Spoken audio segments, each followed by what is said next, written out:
अमर कथा। एक प्राचीन कथा के अनुसार भगवान शिव ने माता पार्वती को अमर कथा अमरनाथ की गुफा में सृष्टि की रचना की अमर कथा सुनाई थी। कथा इस प्रकार है कि एक बार नारद जी ने माता पार्वती को पूछा कि माता, स्वर्ग में सभी देवताएं मोतियों की माला धारण करते हैं, लेकिन शिव जी के गले में मुंड की माला क्यों? माता पार्वती जी ने इस विषय में अपनी अज्ञानता बताई। नारद जी के कहने पर पार्वती जी ने स्वयं शिव जी से इस विषय में पूछने का संकल्प किया। माता पार्वती ने शिव जी से मुंडमाला के विषय में पूछा तो शिव जी ने इस विषय में न पूछने का अवरोध किया, लेकिन माता पार्वती जी नहीं मानी और जिद करने लगी कि उन्हें इस रहस्य के बारे में बताया जाए। तब शिव जी ने कहा कि सुनो महादेवी, मेरे गले में जितने मुंड है उतने जन्म आप ले चुकी है। आपके प्रत्येक खोपड़ी का मैं माला बनाकर अपने गले में धारण करता हूँ। भगवान की यह बात सुनकर माता के मन में विचार आया कि मैं शिव जी की अर्धांगिनी, तब फिर मृत्यु का चक्कर क्यों? अगर शिव जी अमर है तो मैं क्यों नहीं? माता पार्वती ने शिव जी से अमरत्व प्राप्ति के बारे में पूछा तो शिव जी ने कहा, ठीक है, मैं आपको अमरत्व प्राप्ति की कथा सुनाता हूँ। आपको बहुत ध्यान से सुनना होगा। आपको कथा सुनते सुनते हामी भी भरनी होगी। अगर आप बीच में सो गई और हामी भरना बंद कर दिया तो मेरी कथा बीच में नहीं रुकेगी, कथा फिर से सुनाई भी नहीं जाएगी। अगर आपको ये शर्तें मंजूर हो तो कहिए। माता पार्वती ने दोनों शर्तें मान ली।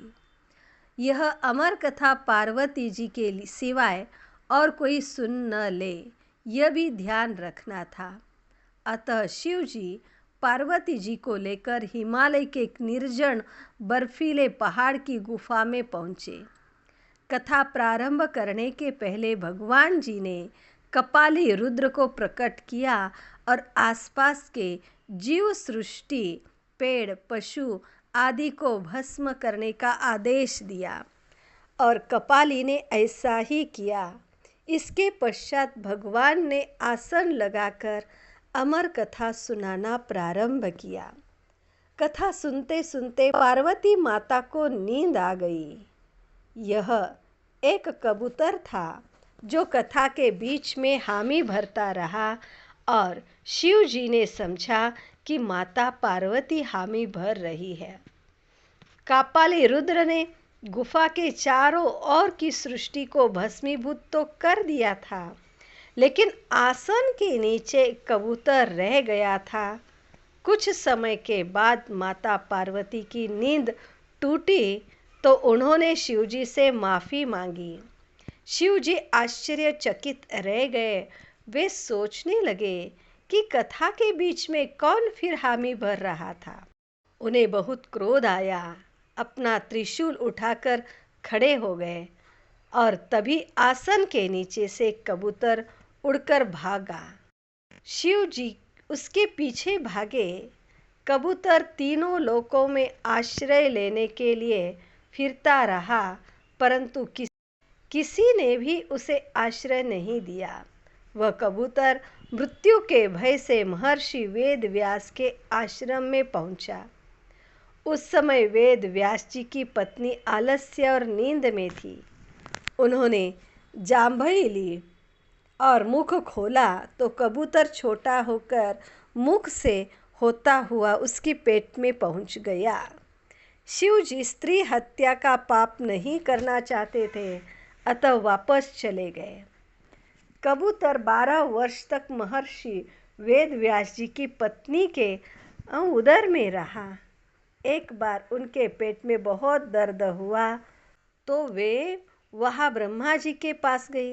ब्रह्मा जी उन्हें साथ लेकर विष्णु जी के पास गए और विष्णु जी ने कहा, इस समस्या का समाधान मेरे पास नहीं है, इस समस्या का हल केवल शिव जी ही हर सकते हैं, आप शिव जी के पास जाइए। इस प्रकार सभी शिव जी के पास पहुँचे।